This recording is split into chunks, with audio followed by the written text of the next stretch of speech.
Nos vamos al libro de Nehemías. Libro de Nehemías, capítulo 8. Y vamos a leer los versículos 9 y 10. ¿Cuántos creen que el gozo del Señor es nuestra fortaleza? Hoy hemos estado cantando del gozo. Hoy nos hemos estado gozando en el Señor. Pero vamos a ver qué le tocó decir a Nehemías y a Esdras en cuanto a este tema. Nehemías capítulo 8, versículos 9 y 10. Les pido por favor que se pongan de pie para leer la palabra y después nos sentamos. Después vamos a estar sentados por 2 horas más o menos. No veo a Calderín preocupado. Nehemías capítulo 8, versículo 9 dice: y Nehemías el gobernador y el sacerdote Esdras escriba y los levitas que hacían entender al pueblo dijeron a todo el pueblo: día santo es a Jehová nuestro Dios, no os entristezcáis ni lloréis, porque todo el pueblo lloraba oyendo las palabras de la ley.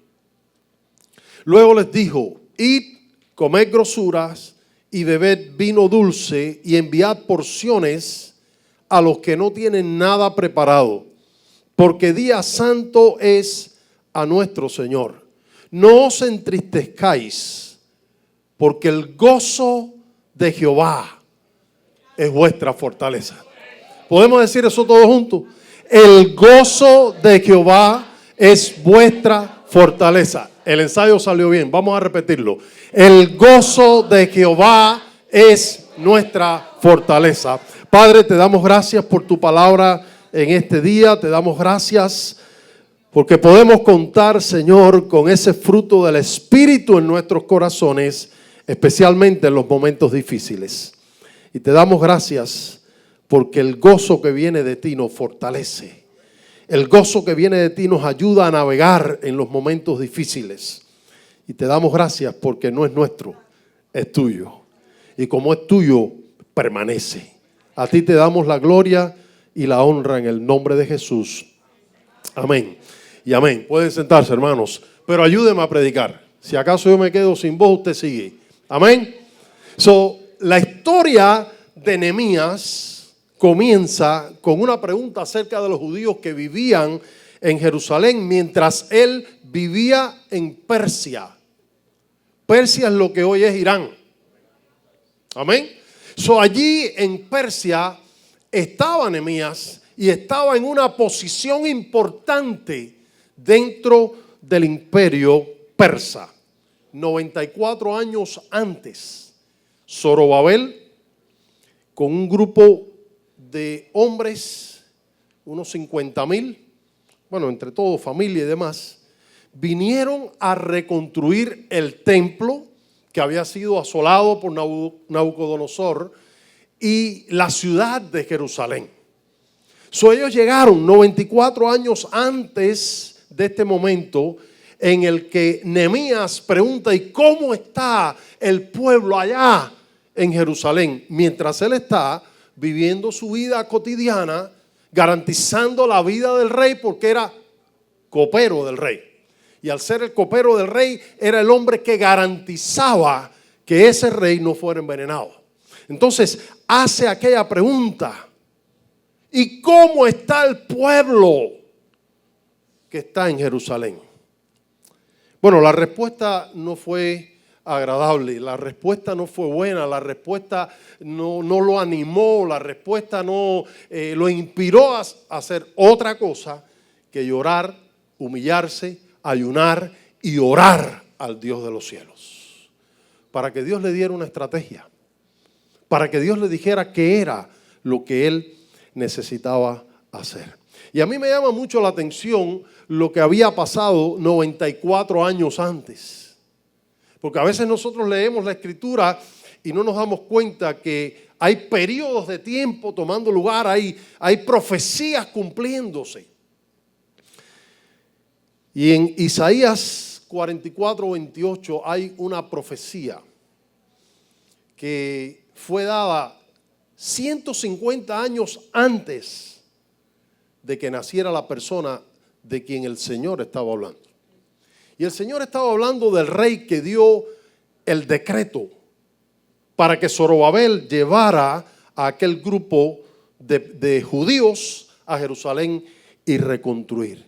Y me llama mucho la atención como dice que el Señor despertó en el momento, 150 años después de lo que dijo en Isaías, que se lo voy a leer, despertó el espíritu de Ciro. Mira lo que dijo 150 años antes el Señor. Que dice de Ciro, está refiriéndose a Dios, es mi pastor y cumplirá todo lo que yo quiero al decir a Jerusalén, serás edificada y al templo serás fundado.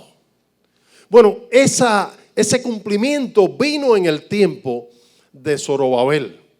Se reconstruyó el templo, el segundo templo de Jerusalén.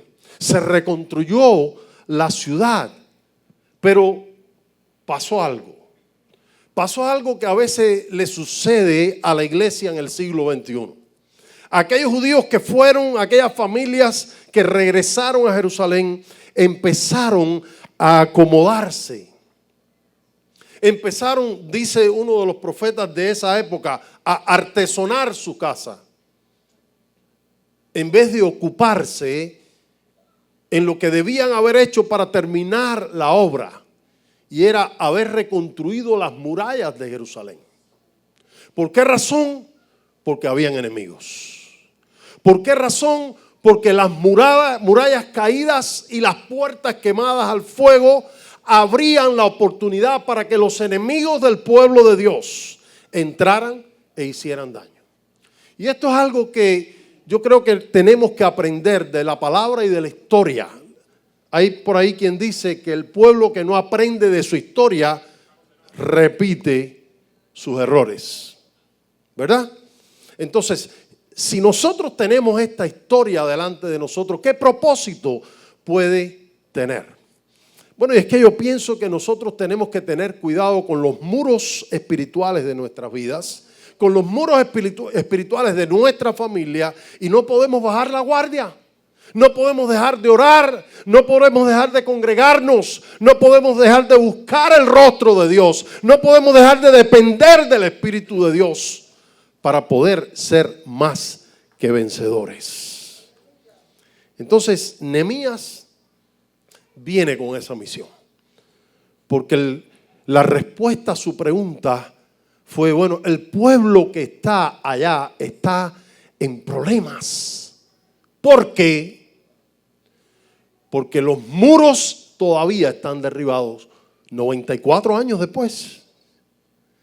Ya las familias que estaban allí en Jerusalén eran los descendientes de aquellos que salieron con Zorobabel. Y estaban todavía los muros derribados y estaban las puertas quemadas por el fuego.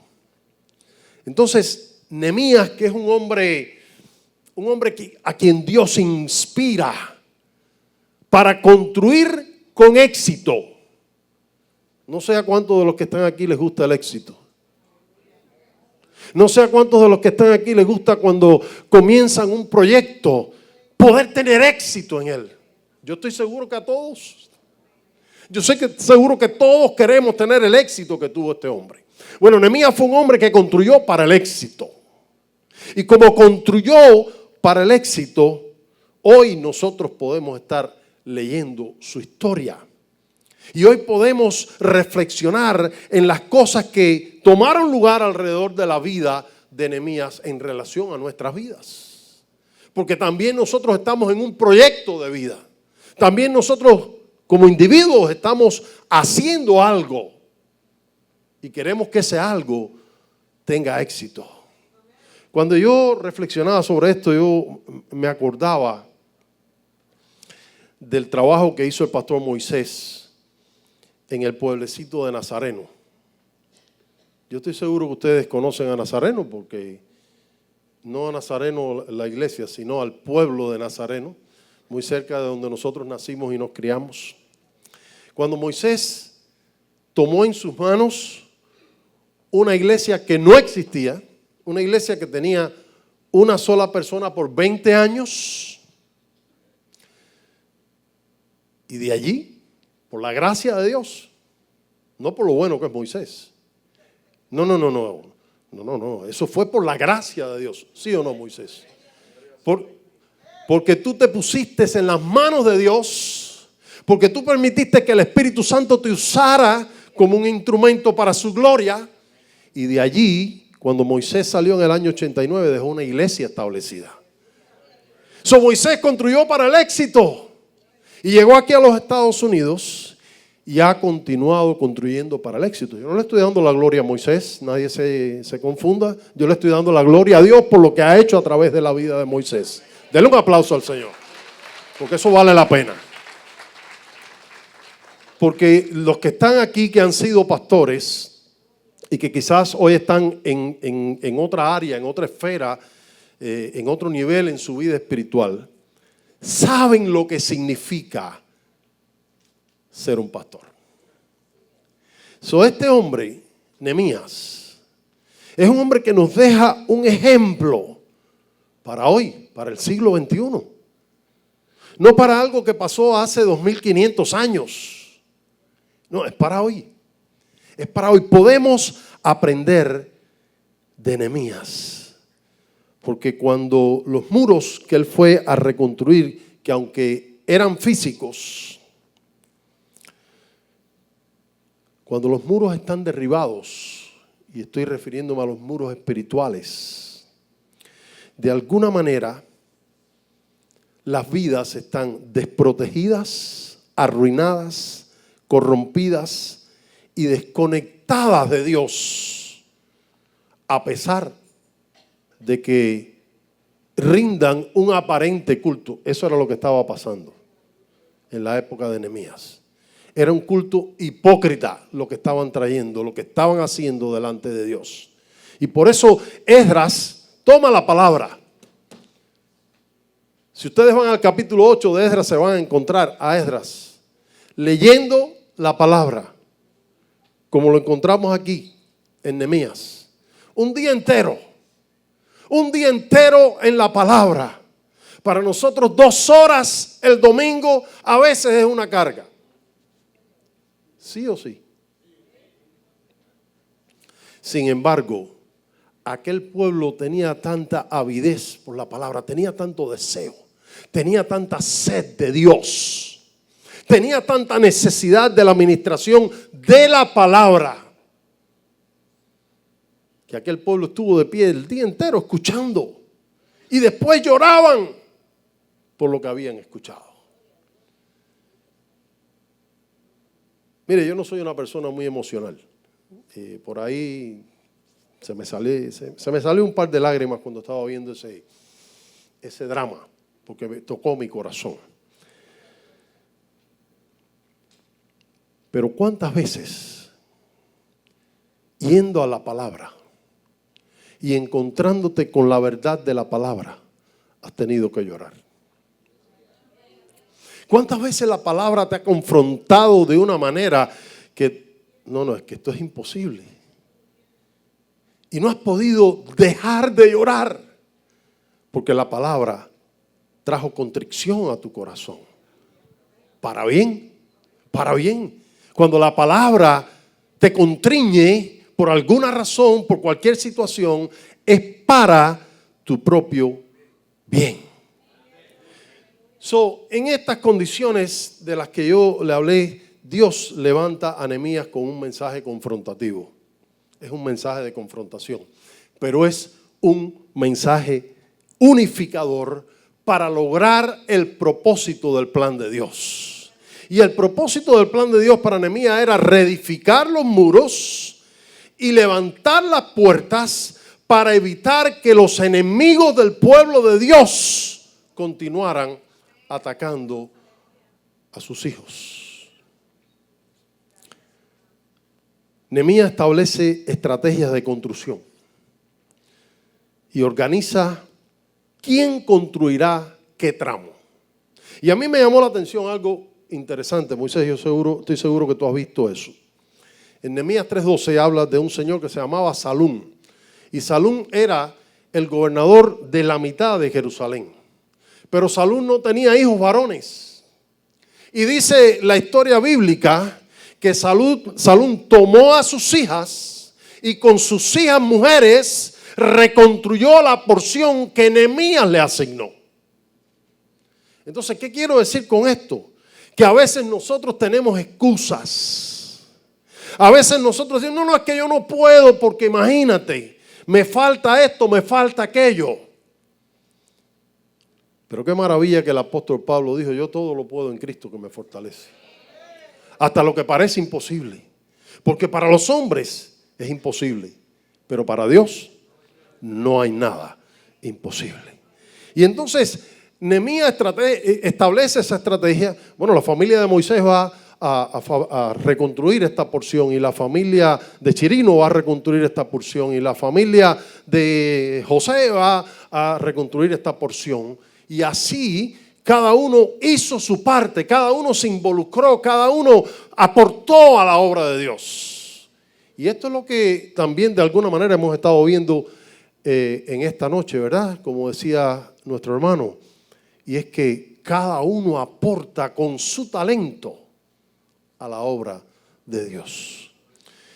Y había un corito muy viejo, más viejo que yo, que decía, los que no pueden ir ni dar, pueden interceder. Y al mundo entero alcanzar orando con poder. Es un corito posiblemente de los años 50 y se refería a la obra misionera, ¿verdad? Y a veces nosotros pensamos que no tenemos un talento. No toco el piano, no toco la batería, no toco el bajo, no canto, no me sale bien la voz. Pero a lo mejor puedes hacer cualquier otra cosa para la obra del Señor. Y te voy a decir algo que dice el Señor a través del apóstol Pablo. Dice el Señor que nuestro trabajo en el Señor no es en vano. No se está refiriendo al trabajo de los pastores solamente. Se está refiriendo a todo lo que nosotros podamos hacer para la obra del Señor. Pero Nehemías no solo establece estrategias de construcción, también establece estrategias de protección. Porque habían amenazas de los enemigos de afuera. Y entonces dice la Escritura en Nehemías 4:17 que los que edificaban en una mano tenían la herramienta de construcción y en la otra mano tenían la espada lista para el momento del ataque. Lo que estamos viendo en Israel no es nada nuevo. Es lo que Israel ha vivido en su historia. El mundo entero tratando de destruir a Israel, pero Dios peleando por Israel. Dios levantando hombres y mujeres en algunas ocasiones, cuando ha estado muy débil el ministerio masculino, Dios ha tenido que levantar a mujeres para poder liderar, para poder guiar, para poder llevar al pueblo a la victoria. Y aunque muchos se han propuesto a través de la historia destruir a Israel, ahí está Israel. Porque Dios todavía no ha terminado con Israel. Porque Dios todavía tiene un plan con Israel. Y la misión nuestra, hermanos, es orar por ellos. Orar. De hecho, dice el salmista, creo que es el que dice, orar por la paz de Jerusalén. Eso nos toca a nosotros, la iglesia del siglo XXI, orar por Israel. Pero este pueblo no solo tenía enemigos de afuera, tenía también enemigos de adentro. Hay un momento en el que vienen unos a decirle un chisme a Nehemías y decirle, mira, necesitas esconderte porque están buscando tu vida y te van a matar.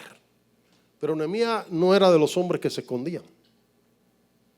Nehemías era de los hombres que daban el frente, porque Nehemías estaba seguro y convencido de quién lo había enviado a hacer esa misión.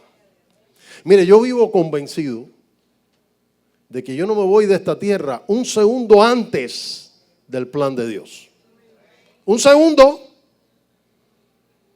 Hasta que Dios no termine el plan que Él ha trazado a través de mi vida para su gloria, yo no me voy de aquí. Pero el día que el Señor termine, amén, ¿dónde mejor voy a estar? Que en la presencia del Padre.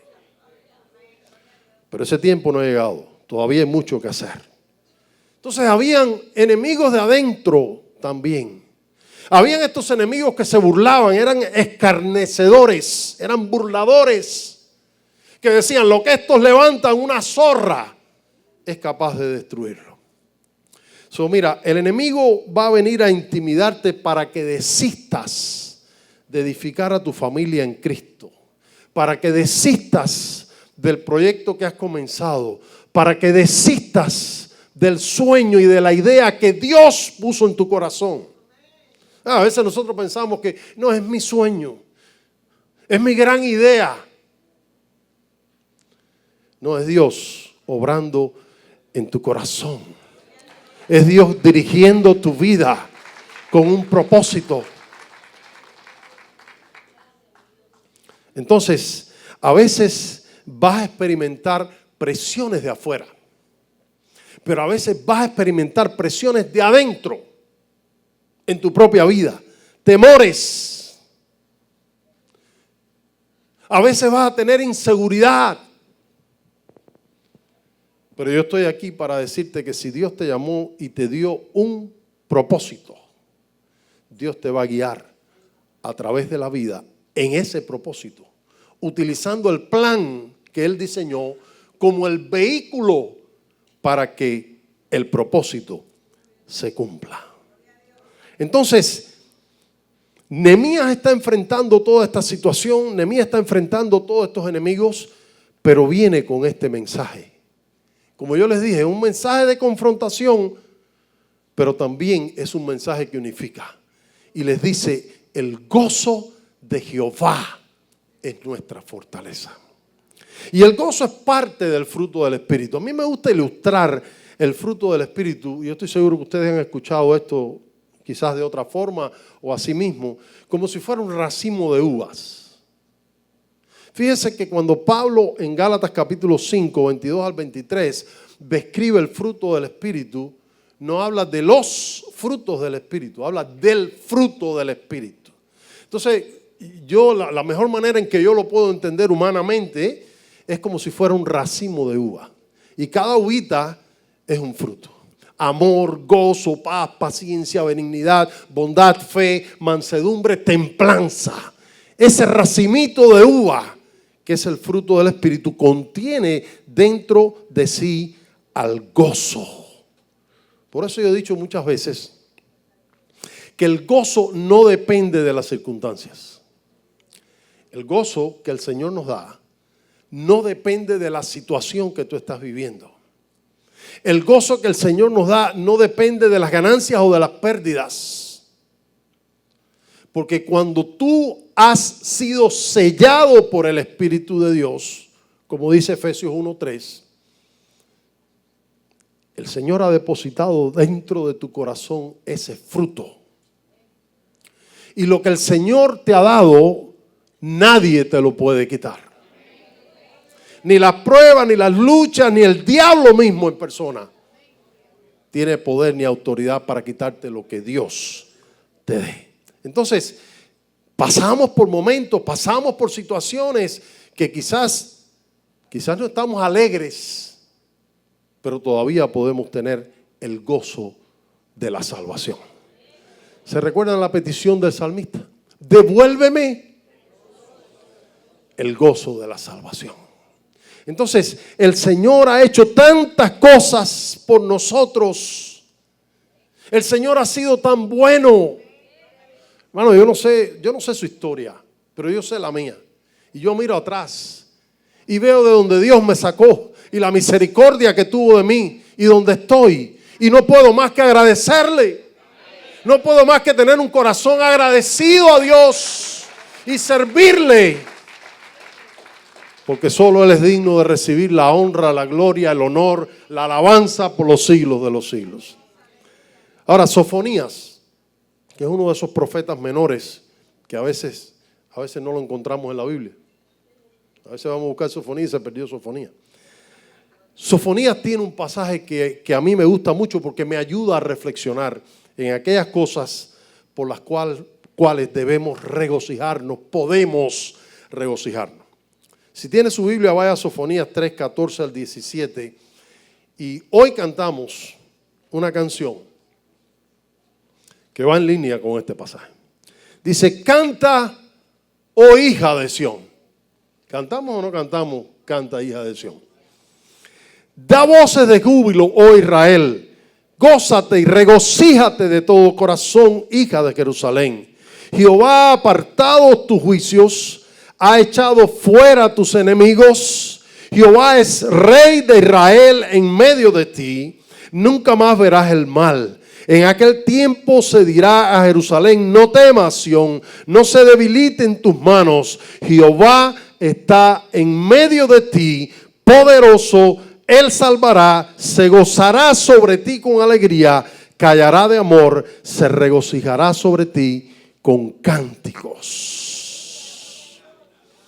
Yo me sé un coro, no tengo voz para cantar coro hoy y tuve pensado hasta traer mi acordeón y haber cantado el coro con el acordeón, hubiera sido interesante, pero no hay voz para eso. Un coro que es un coro suave, un coro así, noblón, no tiene mucha inspiración, pero es pura palabra. Es pura palabra. Y está basado en ese último pasaje. Jehová está en medio de ti, poderoso, Él salvará, se gozará sobre ti con alegría, callará de amor, se regocijará sobre ti con cánticos. Y yo quisiera, si alguien pudiera decir, mira, esa promesa es mía, yo me la voy a llevar. Esta noche, esa me la llevo yo. Esta noche nadie me quita esa promesa. Y comienzas a vivir en esa dirección.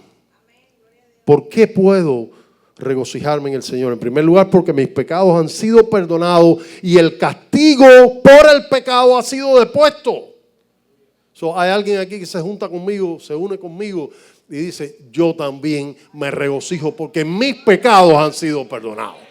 Mis muchos pecados han sido perdonados. Y no han sido perdonados por lo bueno que yo soy yo o por lo que yo me merezco. Han sido perdonados por su gracia, que es el favor de Dios que yo no me merezco, pero Dios me lo otorga. Dios me lo da. ¿Por qué me lo da? Porque me ama. Porque aún estando yo perdido en mis delitos y pecados, Él dio a su Hijo para que muriera por mí, para perdonar mis pecados. Mis queridos hermanos, nosotros tenemos más que razones para vivir en el gozo del Señor. Y recordarnos que el gozo de Jehová es nuestra fortaleza. Otra razón por la que yo puedo regocijarme es porque mi enemigo, Satanás y sus hordas demoníacas han sido expuestos y derrotados en la cruz. La muerte de Cristo en la cruz expuso a las potestades y las derrotó. Satanás es un enemigo vencido. Dígale al que está a su lado, Satanás está vencido. Y le queda poco. Dígaselo, le queda poco. Y lo mejor del caso es que él lo sabe. Por eso él está tratando de desalentar a la mayor cantidad de cristianos que pueda. Por eso él está tratando de hacer que los cristianos vengan a la iglesia y se queden dormidos. No sé si ustedes conocen la historia del predicador que está predicando y hay un hermanito ahí en el banco que se le queda dormido. Mi papá era uno que cada vez que se sentaba, ¿te recuerdas de los programas de Navidad? Y mi suegro también. Mi suegro era un hombre de ojos azules. Entonces, él hacía así, cruzaba el pie y hacía así. Y como tenía los ojos claros, de allá del púlpito no se veía si los tenía abiertos o cerrados. Pero yo sabía que estaba dormido. Y mi papá también. Entonces está este pastor predicando y se le duerme un hermanito al lado. Y él se da cuenta y le dice al que está sentado al lado. Le dice, oiga, por favor, despierte a ese hermano que está dormido. Y el hermano, sabio y rápido, le dijo, no, despiértelo usted, que fue el que lo durmió.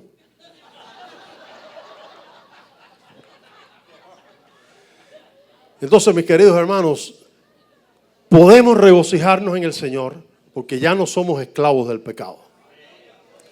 Eso no quiere decir que no pecamos.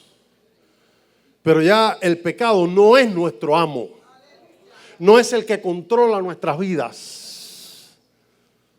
Por la gracia de Dios, por el poder del Espíritu de Dios, nosotros hemos sido libres de la esclavitud del pecado. Y yo me regocijo por eso. Porque no tengo que vivir pecando para ser feliz.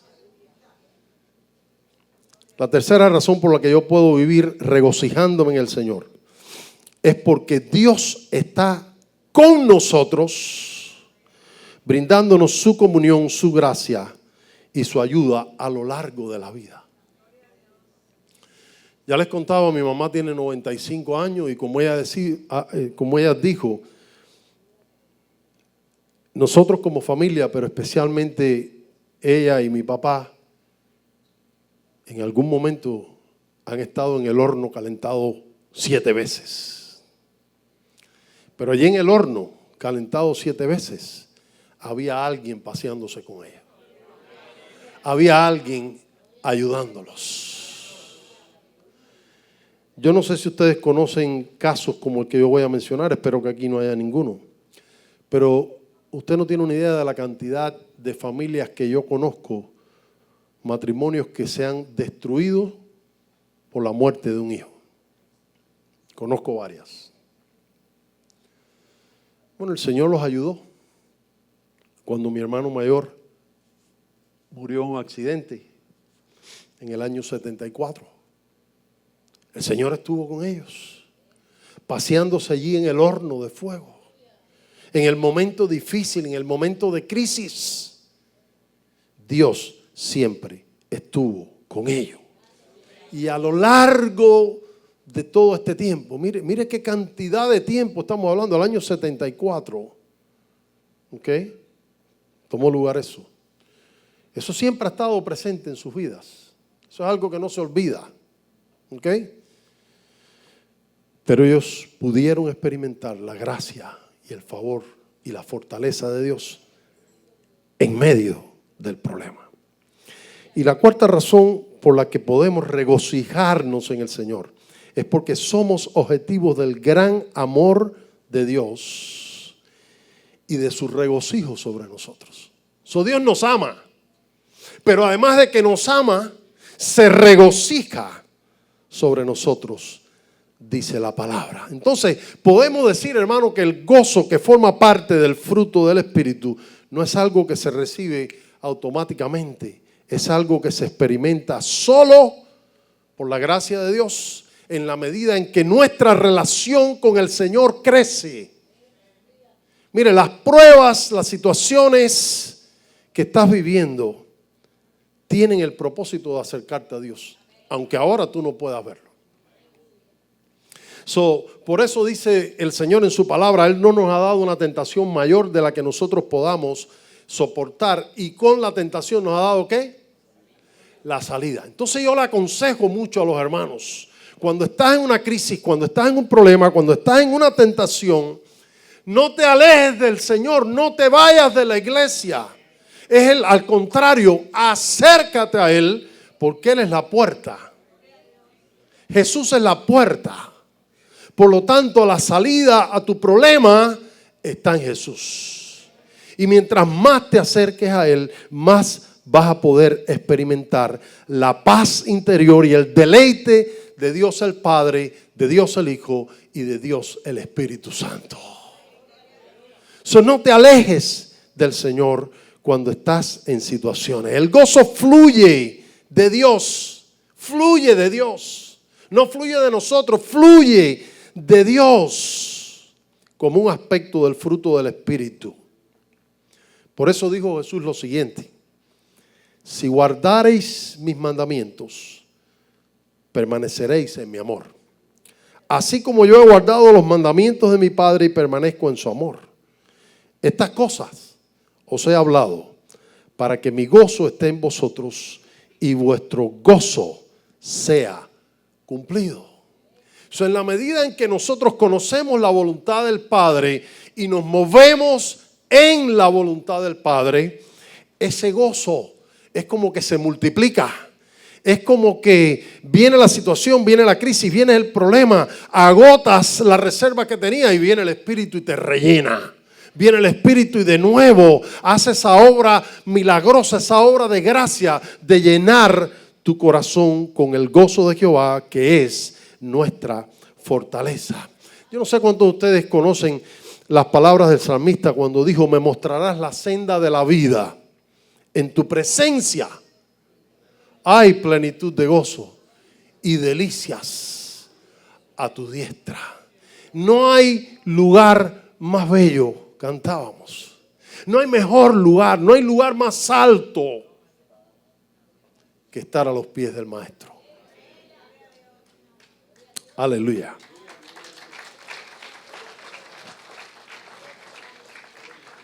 El gozo como deleite en la presencia de Dios y en sus dones de redención. No lo pueden destruir el dolor, los sufrimientos, las debilidades, ni las circunstancias adversas de la vida. Pablo fue uno que experimentó de todo, lo que quizás algunos de nosotros jamás hemos experimentado. Y llegó al punto donde el Señor le dijo esto que ustedes conocen: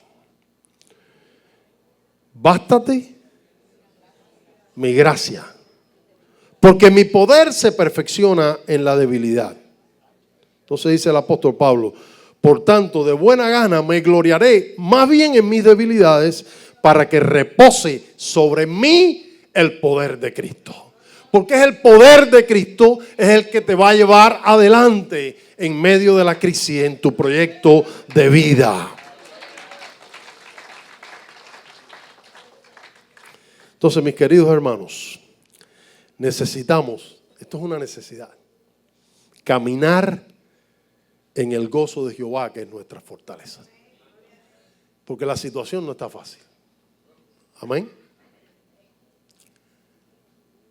Hay muchas cosas rodando, yo no me voy a meter en ese rollo ahora, pero hay muchas cosas rodando que hacen que la situación esté difícil.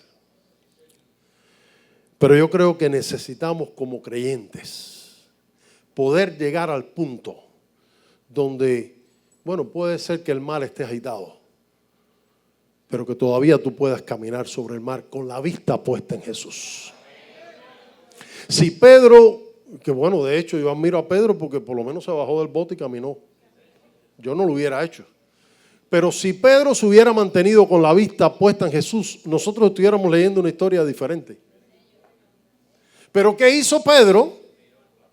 Bueno, en primer lugar salió mirando a Cristo. Y después que estaba a mitad de camino, qué bueno que el Señor estaba al alcance de la mano. No te pierdas esa, porque el Señor está al alcance de la mano hoy. Y te puede sacar, aún de las profundidades del mar, te puede sacar. Pero cuando Pedro miró a su alrededor, la cosa no estaba bonita. Si tú hoy decides enfocar tu mirada en lo que te rodea, probablemente te hundas. Pero si tú decides fijar tu mirada en Jesús, vas a poder llegar a la victoria.